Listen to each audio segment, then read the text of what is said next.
咱先来看新竹市长高虹安，防指控伫立委任内涉嫌诈领超过46万的助理奖金，佮有加班费。怀疑经过一冬的审理，本地二审要宣判，因为洪泰改今仔宣判，伊一审互以贪污顶罪，判高虹安7冬4个月有期徒刑，提罚公款4冬哦。依照地方制度法的规定，市长就要停职咯。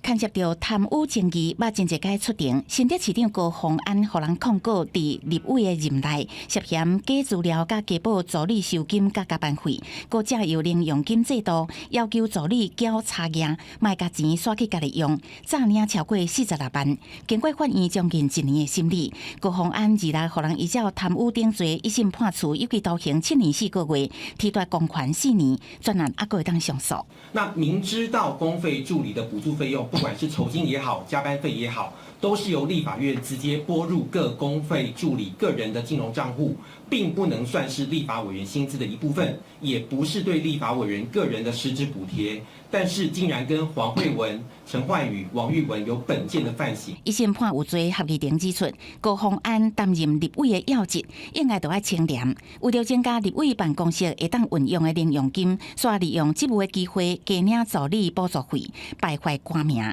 公案互人被告，还有高虹安伫立委时期4个办公室主任。今天没有认罪，要不要说一下？为前早到审理，敢若前助理王玉文否认犯罪，互人依照贪污罪判刑2年，缓刑5年。其他各会前助理，包含已经认罪的小兔黄慧文、陈焕宇，各互人判1年至2年有期徒刑，也拢得到缓刑。啊，那前主任陈玉凯一审互人判无罪。虽然专案无定案，只是按照地方制度法明定县市首长等人涉嫌贪污顶罪，一审互人判刑都要先停职。这届高虹安互人依照贪污判有罪，会互人停职。新竹市长的职务是由副市长屈新万代理。记者综合报道。